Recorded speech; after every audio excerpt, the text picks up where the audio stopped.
So this evening you have seen videos and heard from young people.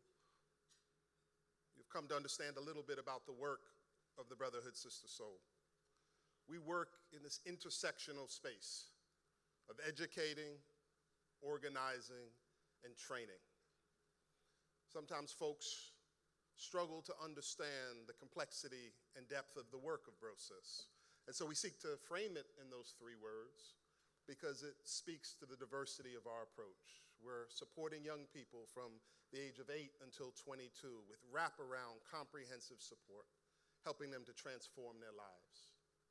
We're training folks all across the country on our model, helping to spread the word. And we're organizing for justice. We're unapologetically a justice organization that works on issues of equity and equality. And so we work in that intersectional space, yes. But I also think you can frame our work about the big questions that we struggle with. There are a lot of institutions that don't want to ask the difficult questions. There are a lot of places that seek to educate young people that don't push young people to, as one of the young people said in our video, to uncomfortable spaces, to struggle with the realities they face and how to be social change makers. We are a values-based organization.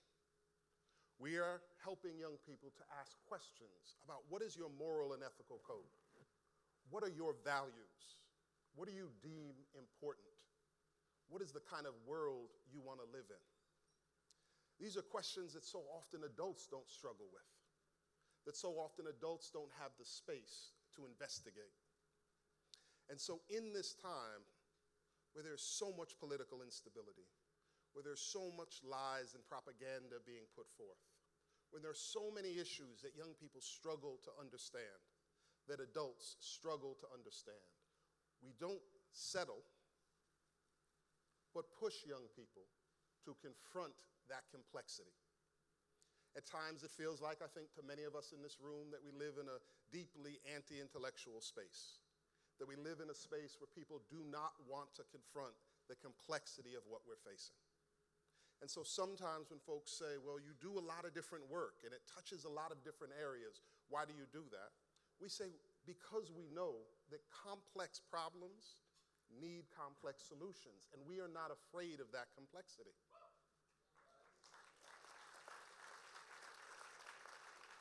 We have deeply committed people in this audience who work on these issues of education and government and inequality every single day. These are deep, intractable issues. We have 1 million children in our public school system, and 10% are homeless. 10% of our children don't know where they'll spend their night. It is difficult to struggle with an issue like that. 1 out of 4 of our children graduates ready for college without remedial support. That is a difficult issue to struggle with. In New York, our beloved city, we know the gross inequality that exists. The greatest disparity of wealth of any county in America is Manhattan, New York, the island we sit in.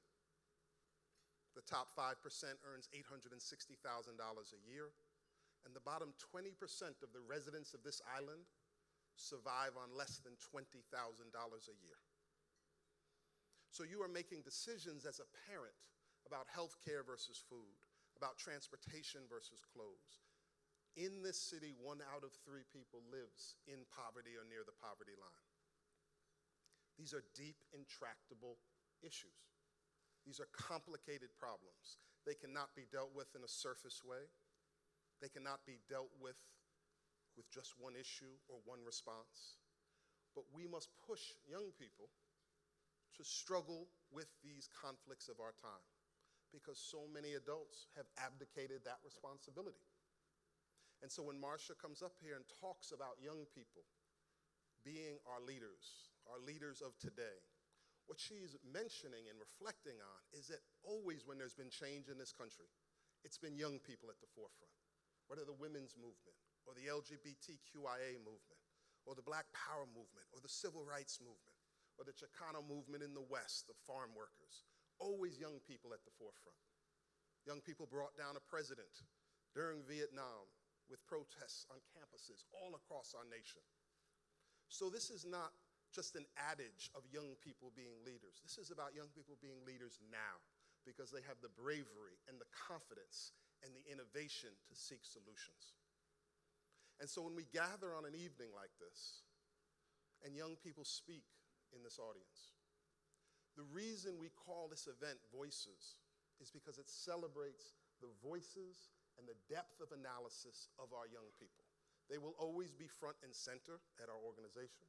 They will always be front and center on an evening like this because we know they will be front and center to any change that we see as a nation.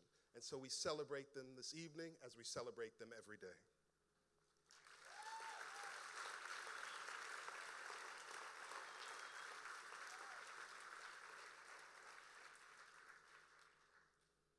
So one other point that I want to make about our work is that oftentimes when we talk about these big issues, about what our values are as a nation, what are our values as a city, as a community, this is a beloved community in this room.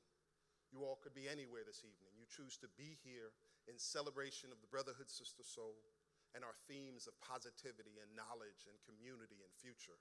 You choose to support a formed community that is holding, supporting, guiding, and loving young people. That is a choice. And so this beloved community struggles with what is our future? What are our values? What world will we live in? And so we know the solutions that work. Jason mentioned in his comments our statistical outcomes. We know that half of our full-time staff are alum of the organization. We know the incredible wins that our young people have secured. We know what the solutions are. And what those solutions need is investment. It is not about what the solutions are when it comes to our young people. It's about whether we will invest in the solutions that we know work, that we know advance young people, and that we know advance a society that is committed to the kind of values that we tell our young people they should be committed to, they should value, and they should work towards. We must support them as they take those steps. And that's what this evening is about.